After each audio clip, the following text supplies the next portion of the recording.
And hello, everyone. Happy Friday. Welcome to Get a Grip with Coach Elex. I'm your host, Coach Elex, and with me, my amazing co host, Stephen Frederick. Stephen the Medium, is also in the house, who happens to be my amazing husband. Producing, I don't know whether we have Dave producing, Jim, our GM, producing. It was supposed to be Dave, but he went MIA. I think he's sticking it to us, Stephen. Maybe it's a ghost. It could be, but we're lucky to have, Mr. Somebody. Jim Jones producing as always. Nevertheless, Stephen, how are you? Is the week before? Can you believe Christmas is next week? No. I can't even. No. Cannot No, I even. can't. So, how are you? Tell us what's going on. Tell us what you're up to, and what would you like to talk about today? Well, I want to talk about this past weekend in New York. Oh my God! Because Yes. It was just a magical weekend. Yes. I mean, we're Christmas time in New York, and it was snowing. And what is better than that? It was a winter wonderland, and Yes. to get to go to see the Rockettes for the their 100th anniversary. We got to see the tree, but on top of it, just like walk around the city in snow while it's snowing, mind you, it was fabulous. Yes. Yes. Well, you should. The two of us, though. Okay, so we got there Sunday morning. Sunday morning. We decided to go to a diner for breakfast, as we normally do, and woke up to the blizzard in New York. Yes. And I have sneakers, and then I have a pair of Guess shoes. So, of course, the Guess shoes are not going to be appropriate for outside. And so I wore sneakers. So both of us did. And we slipped and slide to the diner. But the nice thing is then we ultimately, because we had to get boots, we went to TJ Maxx and then Century 21 and got some really, really nice shoes. Nice boots. Yes, we did. And then after that, we walked like 15 miles to and from meeting your family for dinner. And the boots seemed to be doing the job, except that the following day I could barely walk. I could not.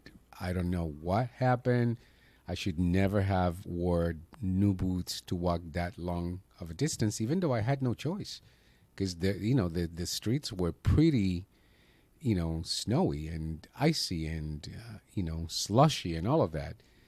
But oh my God, Stephen, walking the next day was difficult. And what about we almost lost our train back? Yeah. Well, before we get to the train, it's very seldom that even me, more so, get boots or shoes or something, and then I can walk in them in a while, like a long period, and not have issues. These boots were the best and are the best boots I've ever had. It was like I have had them for a couple of years, and so comfortable and so warm, and had no issues. So I was very happy, because it's usually me that has the issues, not you. Yes. Right? No. I mean, it's usually me with something, a blister, or like, and these boots they're boots, so they came, like midway up or so. I mean, not all the way up my leg, like I'm a 1960s a go-go dancer. Yeah. Just, like a little past the ankle, and they're really good. As a matter of fact, I am going to wear them later on. Tonight. If we could play music, Jim, our producer, could actually put right here, these boots are made for walking, walking. I actually, and they look really good. Mine were comfortable. I just don't understand, and I had no issues walking at all. But the next day, clearly, I had issues. So I have no idea what happened. Well, you know what? Before we get to the train leaving, the dinner, we got to meet my family, which was just wonderful. And the dinner was at Eatery, but a restaurant in Eatery, right? Yes, I can't remember the name, but it was pretty awesome. I don't either. But it was a rooftop restaurant, and it was so amazing. And let me just tell you that there was 7 of us, and our table wasn't ready. They wanted to put us in this little table that we would have been like sausages in a can. Like we were all looking Yes. at each other like, you're adding another chair to this table. There's no way. There's no way, right? So they decided they're going to give us a better table, which they did, and they were really nice. So they said, just go to the bar and get a drink before the table's ready. So we did, right? So Helix and I both got Cosmos, and like my brother and my nephew, and people got drinks and stuff. But clearly, Elix and I were just fabulous, because after we closed out the bar tab and went to the table, that bartender came over with 2 new Cosmos on the house just because we were nice. And that was pretty awesome. Just the two of us, just Yes. for the two of us. Yeah. So I love it. Nobody, your nephew was like right next to me when he delivered the 2 things. It's like looking at, okay, and mine? Where's When mine? is mine coming? And he never came. He was just he for the 2 of us. The bartender had just like this big smile on his face and just came over to us and just said, "You two like my Cosmos so much. Here's 2 more." I mean, it was just like the whole weekend was like magical. Like, when and where does that happen, right? I mean, it was so amazing, and it was just because of being nice to this bartender, and just being nice to people just gives you and brings you so far, and just makes the experience so much better. But the train, Elix, coming back, so Elix says, we're in the hotel, and Elix said, did you check to see if there's any delays? So I go on the app, and we're taking the Acela back from New York to Providence. And yes, it's like a 35-minute delay. I think, no, 45 minutes, No, right? it was more than that. It was 45 between minutes. 45 and 50 minutes, or 50 minutes. Yeah. Yes. So I'm like, oh my God, Elix, it's going to be like 45 minutes to 50-minute delay. And Elix was like, thank God we checked. So, we go to the lounge anyway, but this way we just stay at the hotel a little longer because there's no sense going. So at some point, I keep checking and it keeps saying it's delayed for the 50 minutes. And I said to Elix, you know what? I think we should go now. And thank God we did, because Yes. it was not 50 minutes delayed. We literally got into that station and we had just got up the escalator to the lounge, right? And you had asked for the red cab service, and they were like, no, he already left. And the guy was like, I'm like, why? yeah, and he was like, the train was just announced. I mean, like 5 minutes later, we would have missed our train. And I know there were people who missed that train There because, had to be, Elix. That's a busy time and it wasn't crowded, and we would have been one of those people, who would think? I guess we're so conditioned to an airline, right? Like if they announce they're delayed, they are delayed.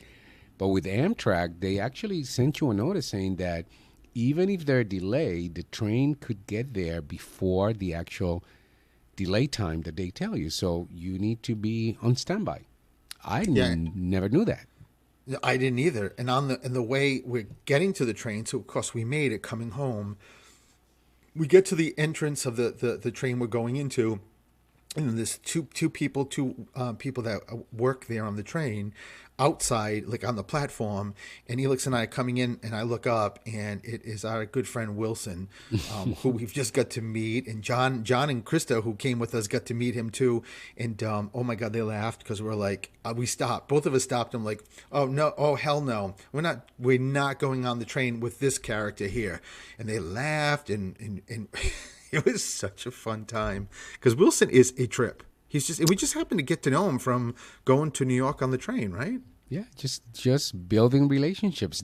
Stephen, that's why we got 2 drinks, that we didn't ask for, because we love building relationships and chatting with people. And honestly, I think that's why when we go to restaurants, we get to meet the wait staff and often build amazing relationships with them. It takes no effort whatsoever to be kind and to be nice and to engage someone, in a conversation. Like, really show that you have some real interest in that other individual, and that's what happens.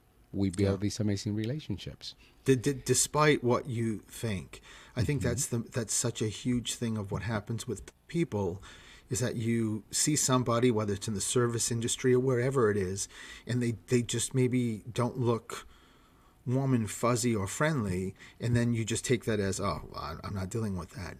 And the point of the whole point of so much of that is you just don't know what they're going through, and you initiating something can just open up such an incredible conversation that helps you and the other person. But that's not easy though to do sometimes. Sometimes you just it's sort of automatic. I know I've done it many times that you just look at someone and think, oh my God, they're like pissy, or they're just not nice, or they're not friendly, and and they're probably the complete opposite. They probably just whatever's going on with them is just on the surface, and that's what you see.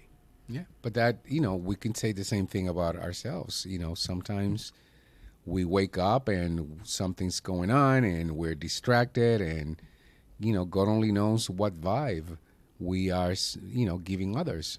No, And no, not me. No, I'm a delight every day, 365 days a year. I am a delight. okay, well, moving along, but I mean, I will say this: Steven is a happy person. He wakes up with a smile, literally. Like, how some people need time to wake up. Not Steven. He just rolls out of bed smiling and happy. Yes. And me, I need a little extra time, before my happiness kicks in. But I'm not too bad either. So, No, you are definitely way better than you used to be. exactly, exactly. But Stephen, before we go into the commercial break, is I want to make sure, how did you like your Rockettes 100th anniversary celebration? Well, mentally, I'm still there. So maybe my body here is in Massachusetts on the Cape, and we're doing the show. Mentally, I'm still there. It was phenomenal. I remember right before it was right as it was starting. We're in the front row. I grabbed your leg like I was like 5 years old. I was so excited, and I've seen this as well as you have a million Mm-hmm. times. But the 100th anniversary, it was different. It was they added things. It was phenomenal. It just was terrific. And of course, they have a new 100 snow globe, and I collect snow globes. I think I'm up to 10. A I lot of think, them. yeah. Mm-hmm. And the program I got, and an ornament, one of the frosted fairies one of the segments they do. I bought an ornament too, but it was fantastic. It was just that experience. I just said to you last night. I want to go back before they finish. Oh my God, Stephen, let's give it a year, okay? Please. It was wonderful, however. It So, was. but I do need a break. So, with that said, talking about break, we do need to take our first break. So let's do that, and we'll be right back. And we're going to be talking about invisible losses, the grief we carry that no one sees. We'll be right back.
And hello, everyone. Welcome back to Get a Grip with Coach Elix. I'm your host, Coach Elix, and with me, my amazing co-host, It's Stephen the Medium.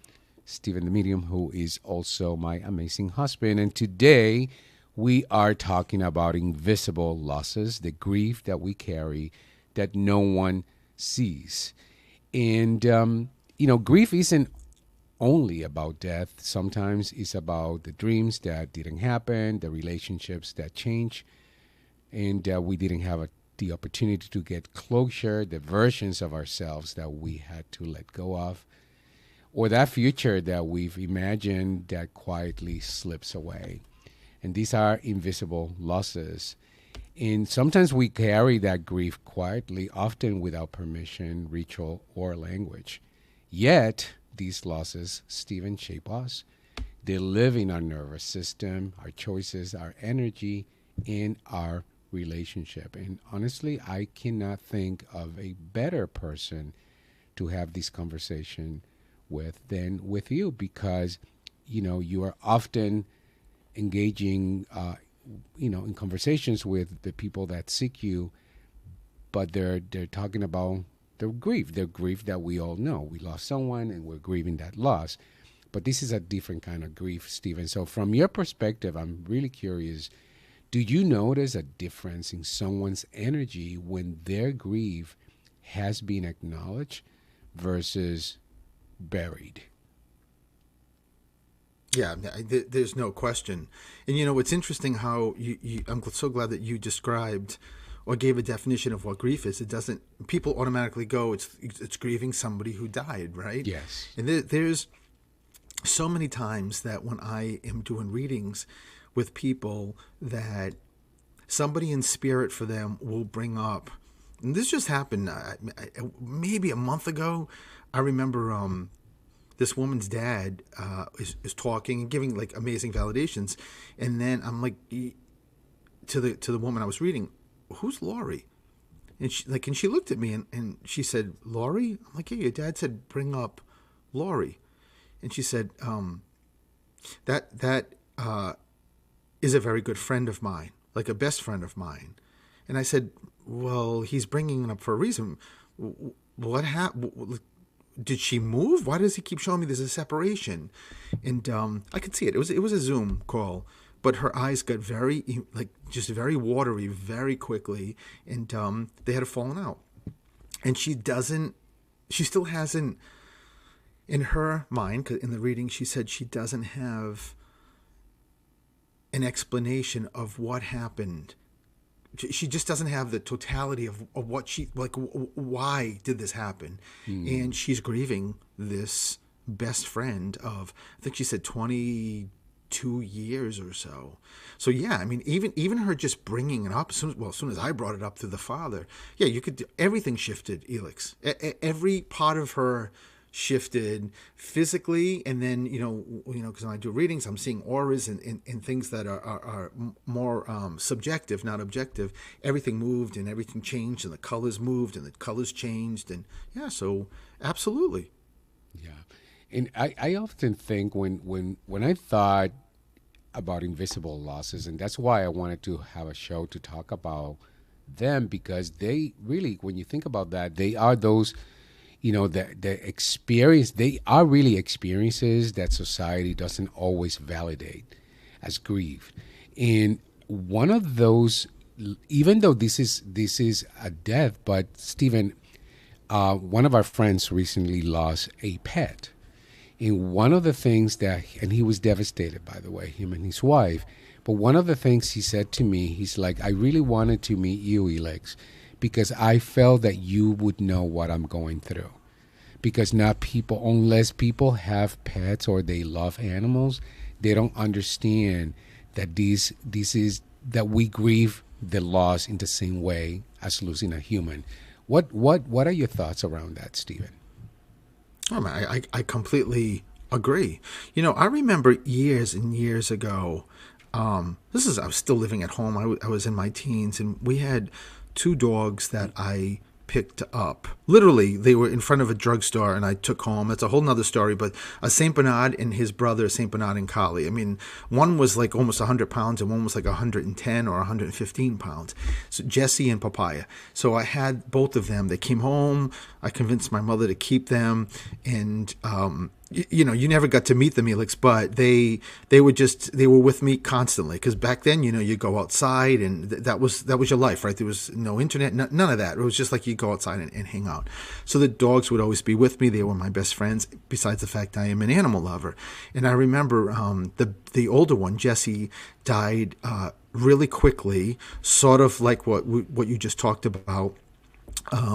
With the dog dying, that I mean, from what I remember, something about the stomach turned, and I don't remember all the logistics of it, but it's common in big dogs, and you know, there's a very, very short period of short window to get them to a vet to try to stop it, and it's not easy to stop. In any case, he died. We did get him to the vet, but he died, and I remember Karen, that you know.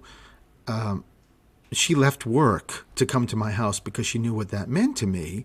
And I remember my best friend, who I'm still best friends with, he may not even remember this. I remember I talked to him on the phone, and he was like nonchalant about it, and clearly not coming to see me and knowing what this dog felt like. And I remember saying to him, and this was based on how hurt I was, saying, well, if something happens to your niece and she dies, I'll say the same thing. You got another one. Because I think that's what he said. You know, you have another dog. That's the level of, I'm only bringing that up because it's the level for people who love animals. It's the same thing. And a lot of people can't understand that. They can't grasp that. It's an animal. It's not a human. No, it's not an animal. It's to people who love animals. It is not only at the level of humans, it's probably even more than that, because you have to take care of them in such a different way, and you have that complete unconditional love. By the way, Paul and I are still good. It was just a very quick snapshot. It was when I was younger and stuff, but when you asked me the question, I was just trying to show you the intensity of when you're an animal lover, you get it. Like, you get it, and you got it for him. Yeah. Yeah, and again, because invisible losses, they're not acknowledged, we often minimize them or dismiss them ourselves. And by the way, our brain does not distinguish between an invisible or a visible loss. The brain, a loss is a loss to our brain. And so we talked about the loss of a pet as an invisible, because society doesn't often recognize, you know, pets the same way animal lovers do. But, you know, there's also, Stephen, a career or a life path that didn't unfold as expected, becoming a different version of yourself because you had to do so to survive, letting go of an identity or role or sense of purpose for some reason that you have to, friendships that fade without closure, children growing up and needing you differently, relationships that change even if they didn't end, health, safety, energy that we once had. Those are all examples of invisible losses. And for me, Stephen, I can tell you, as I was preparing for the show and thinking about invisible losses, I think one of the ones that, you know, I never acknowledge is losing or friendships that either faded without closure or that changed. And I think when you don't grieve them, they sort of stay with you. And they do. I believe that anything, if there's an unprocessed grief, it's going to show up, whether it's emotionally, physically, or relationally, for any of us.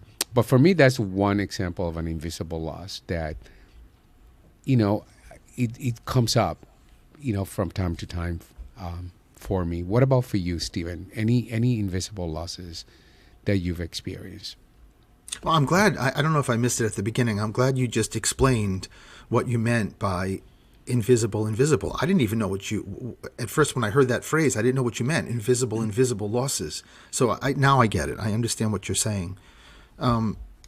Yeah, I mean, I haven't really thought about invisible losses. I guess I don't know, Elix. I'm not really sure.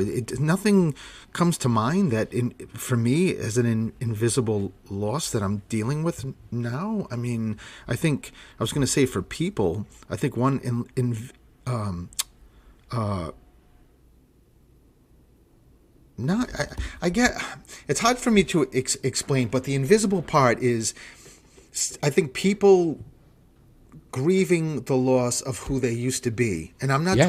I'm not talking about attached to like professions, what I did do, what I didn't do. I just mean the person. And so much of that Yeah. I think is youth and getting older and just that invisible grieving of loss of looking at pictures and saying, "Oh my God, I was so pretty or handsome," or "Look at the hair on my head," or "Look at whatever." And I think it's a biggie for people. Yes. And that is actually a really great example of an invisible loss, because I believe, Stephen, that many of us walk around with that loss, having experienced that loss or something similar, but never taking the time to grieve having experienced it, because again, it's not acknowledged by society. It's not even acknowledged by ourselves. So we sort of dismiss it. But just because you dismiss it doesn't mean that it's not there, that it's not a loss, number one, and that it doesn't have a significant impact on who you are, how you show up, both physically and emotionally. I don't know if that makes sense for you. Yeah, of course it does. But what makes sense right now, Stephen, is we do need to take another break. So let's do that. And when we come back, we are going to continue with the conversation about invisible losses. We'll be right back.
And hello, everyone, and welcome back to Get a Grip with Coach Elix. I'm your host, Coach Elix, and with me, my amazing husband and co host, Attorney Stephen Masick. Stephen the Medium, also in the house. And today we're talking about invisible losses.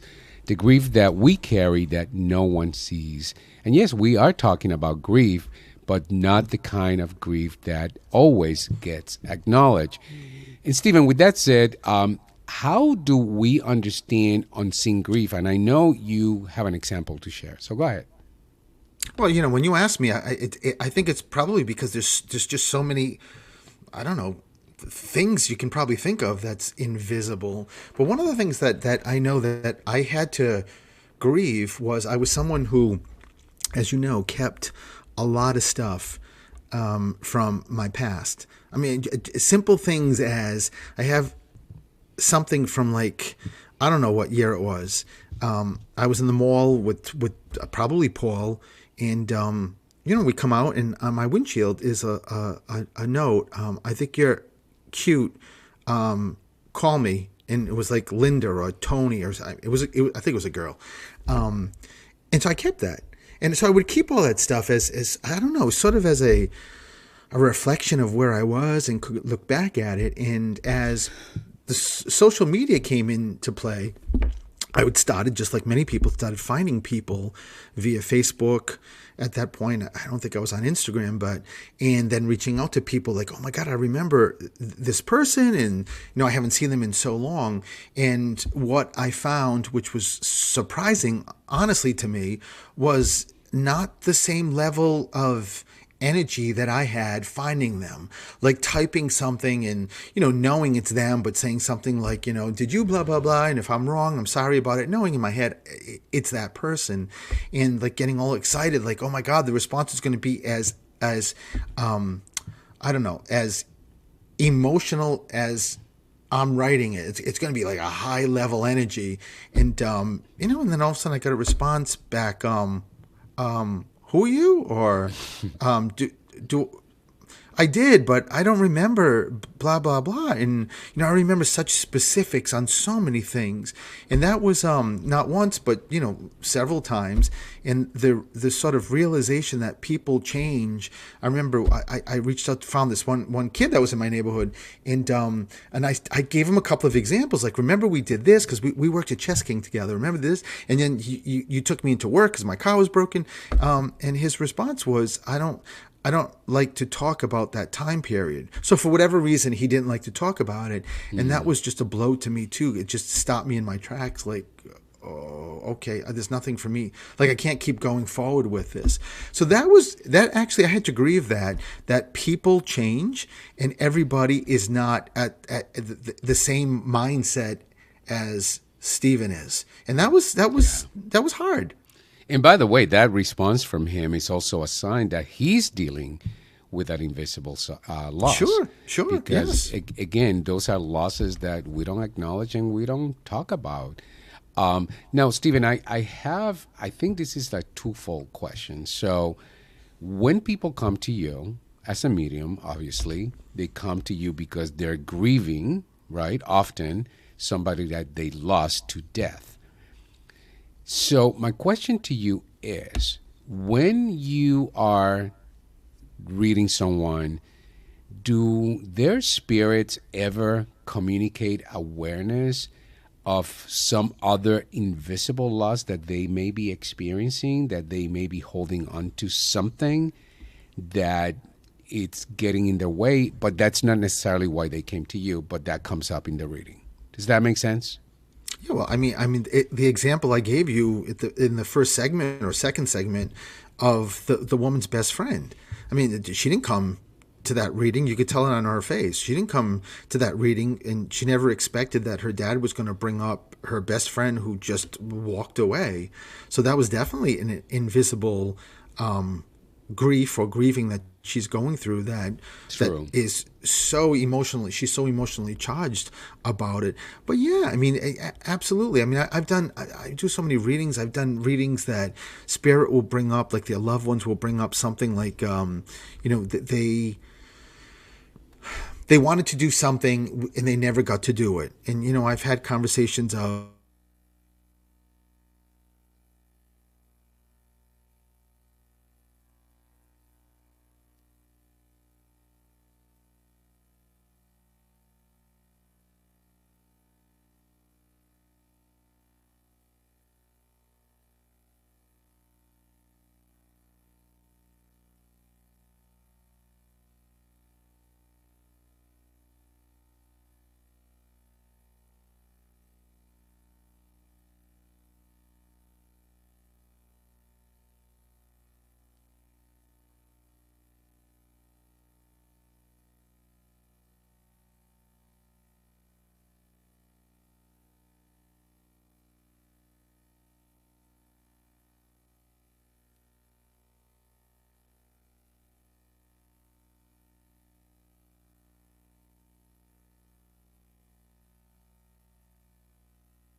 Hello, everyone, and welcome back to Get a Grip with Coach Helix. I am your host, Coach Helix, and with me, my amazing co-host, I think, somewhere.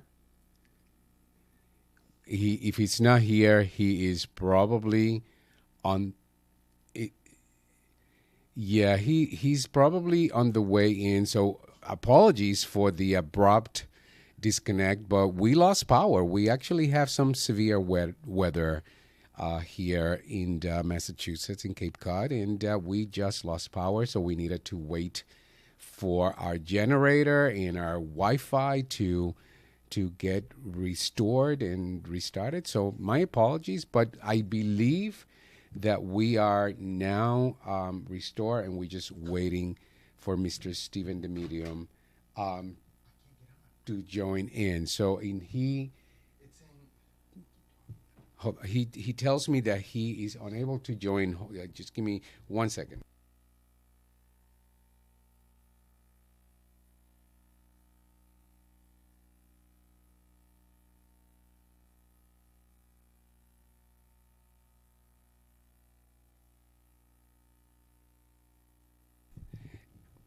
So he's definitely having some technical difficulties, but again, my apologies for the abrupt sign off. But again, it's out of our control. Sometimes that is what happens when you do live radio, and when Mother Nature, you know, has you know has a say in the matter.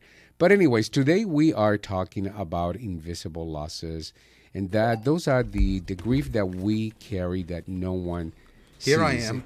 Oh, and there he is. He's I back. He's I am back, Stephen. back. So I was just explaining to people that we had an abrupt power loss, and but we're here. We're here. So, Yes, yes. do you remember the point that you were making? Because we talked about people who come to you for Yep. grief, and so go ahead, Stephen. Yeah, so as I was referencing that example I used before about the woman and her best friend, but I was then just, I think when we lost electricity, I was talking about, I've had many, many times that someone in spirit will bring up a profession that someone hasn't done.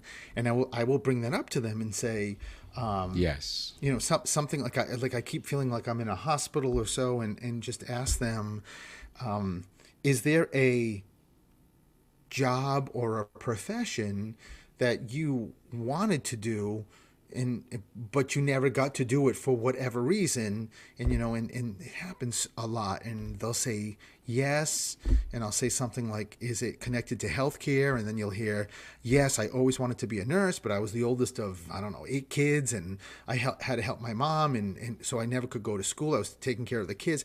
So yeah, so that's also an invisible grief, Elix, because when they're in front of me, you can see their whole demeanor change. You don't even have to like be a medium, or to be in a sixth sense. You can just physically see their demeanor change, and that is I guess you see them identifying with this invisible grief.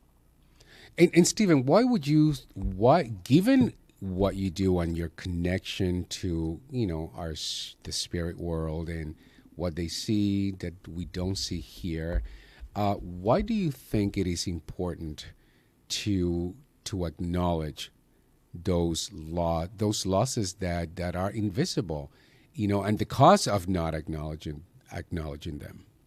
Yeah, I mean, I think it's twofold there, because one, as I always tell people when I do readings, one is it's basic. It is just a validation of something I don't know that they're bringing up to show the person I'm reading it's really dad or mom or brother or sister. Like, how would I know this particular person not only went into a profession she wanted, but it was in healthcare, right? So it's not attached to anything except a validation. That's what spirit does, is they want to make sure the person I'm reading knows that it's really them. And what better way is, and I always say they're random, but what better way to give a validation about you, the dream job that you wanted, you never got, right? So that's one. That's the first part. But the second part is they never leave it there. Like, they would just don't bring that up as a validation, something like that, and say, well, okay, so that's it, and on to the next. It will always then, right after, be followed up with what they're doing, or something like their children, and how they try to explain that whatever path or journey a particular person took, it's a path or journey that they were supposed to take.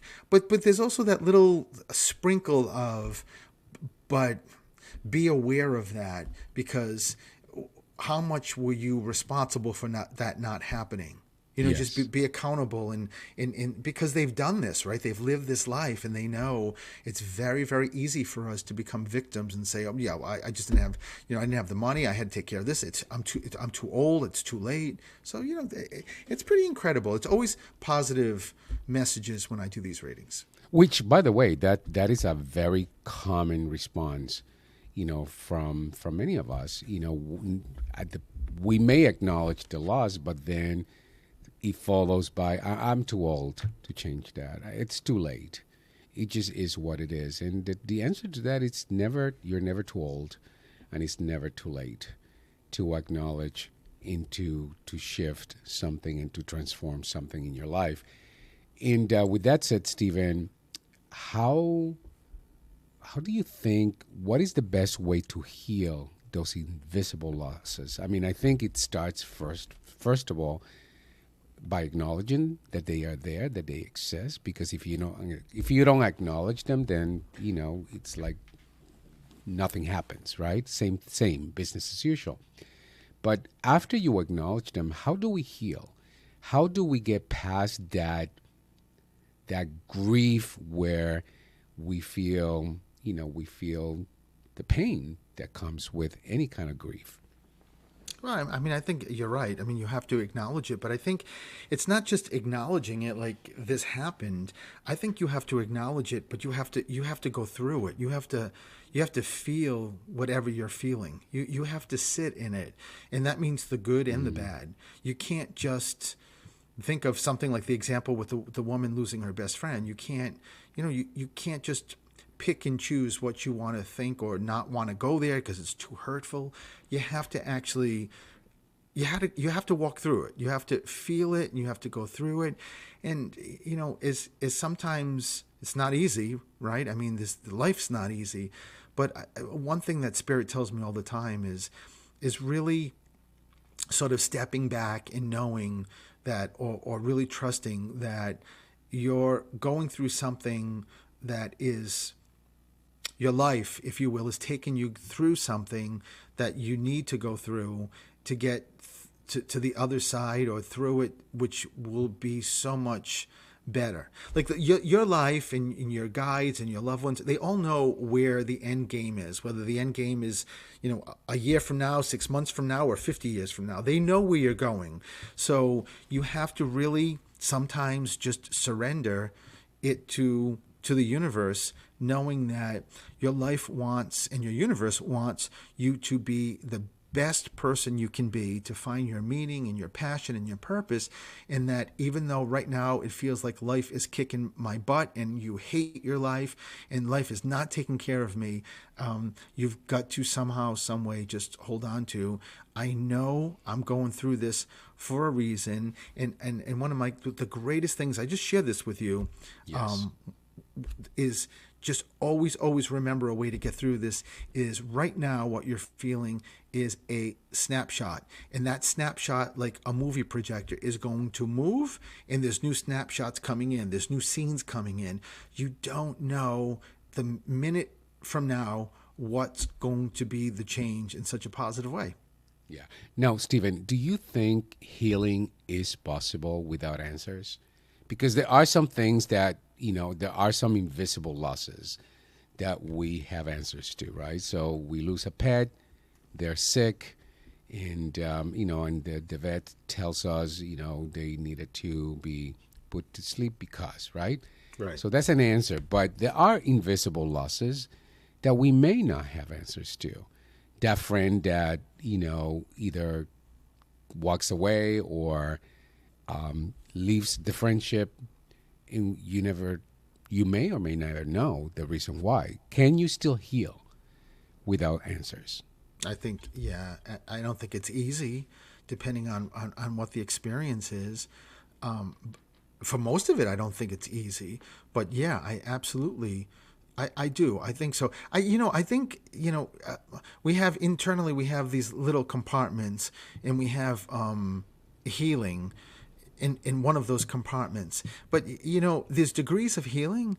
So when people say I'm healing or I'm healed from it, I think it's really important to know that you can also be in the process of healing, yet you get to be in a good place and move forward.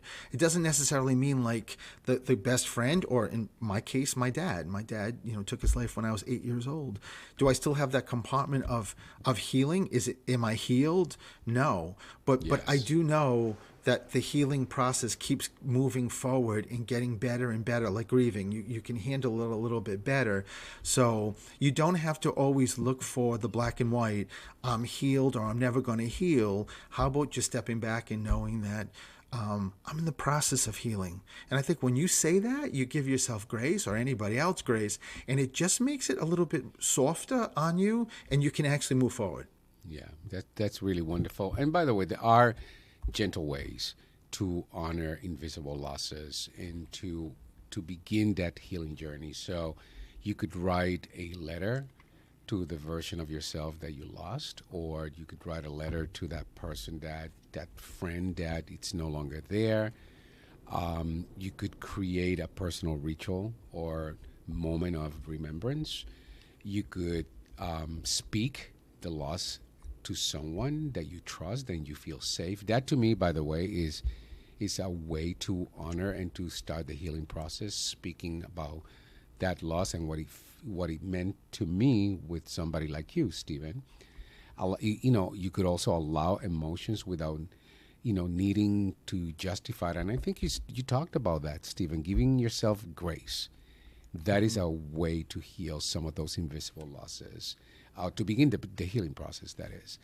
And choosing self compassion over perfection, over it's got to be a certain way, or I've got to know, or it shouldn't be this way. I think we often have adopted beliefs, whether they come from our childhood, our parents, our school teachers, whomever, that certain things need to be a certain way. And those beliefs often is what gets in the way of grieving some of those losses, in particular, those invisible losses. What is, as we are getting to, excuse me, the last segment, Stephen, the last few minutes of our show, what is a giveaway message, given who you are as a medium, given somebody, how many people come to you for grief? What's a message that you could tell our listeners, that they could walk away, that could help them deal with these invisible losses? I think what I mentioned is just envisioning internally inside. You have these little compartments, these little safes or vaults, if you will, and know that again, it doesn't have to be black or white. So if you're dealing with an invisible loss that is so intense for you, you can put it in that compartment, and you can whatever level you're at with healing, because again, it can be in the process of it, but just know that you can put that away, tuck that away, and be able to open up other compartments and sort of put that on hiatus, and and be able to open up and see, because of that missing piece right now, what can you fill that in with? Maybe it's something that you've been neglecting, another friend, or neglecting family, or and I say neglecting meaning you just don't see them often, or you're neglecting yourself, like you just want to do something for yourself, or whatever sort of falls in alignment with your life and your journey. It doesn't mean that that's over and done with. It just means it's in a compartment, and it's in there, sort of marinating and sort of working out. It doesn't mean you left it. It just means that your internal structure, all the little processes internally, are working on it, and but knowing that also then I think gives you again the grace to keep moving forward, and knowing that that right there doesn't stop everything. You can just keep moving forward, just knowing that, okay, let me just leave this for a little bit and move forward. So what I'm hearing, from you, Stephen, is, we have to give ourselves permission to just be perfectly imperfect, and to be kind to ourselves, to be kind, to be gentle, with ourselves, and give ourselves grace as we grieve some of the visible losses and some of the invisible losses.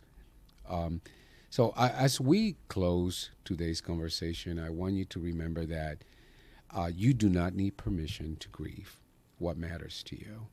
You do not need to justify your loss for it to be real, and you do not need to have to carry that invisible grief alone. Grief does not mean that you're broken, and I think that is a belief that we've adopted, and often the reason why we don't acknowledge some of those invisible griefs. It means you loved, you hoped, you invested, and you care deeply. So as we begin this upcoming week, and it's Christmas week, I'm inviting you who are listening to name one invisible loss that you've been carrying, whatever that is for you, and honor it in your own way quietly. Offer yourself the compassion and the kindness and the grace that we just talked about in a way that you would give it to anyone else, because the healing doesn't really come from really pretending we're fine, which is, again, one of those things that we were so conditioned to do. Just let's pretend we're good, we're fine, because acknowledging otherwise, it's embarrassing or it's not supposed to be that way. Healing comes from allowing ourselves to just really be our human self and be who we are. So that's all I got for today, Stephen. Anything else you want to add before we complete our show for the day? No, I think it's 2:00, so you can find me at stephenthemedium.com on my website to check out what's going on with me, what's going on in 2026, make appointments. I have a special going on with gift cards. Don't miss that, because you pay $150, you get a $200 value gift card, and on social media, Stephen the Medium. And it's limited. That special is not here to stay. No, it's ending, I think, January 1st. So get in action right now. And If you are not following me, you can find me at Coach Elex anywhere in social media. That said, have a wonderful weekend, everyone. And Merry Christmas to all of you. We will be back next Friday. See you then. Bye-bye.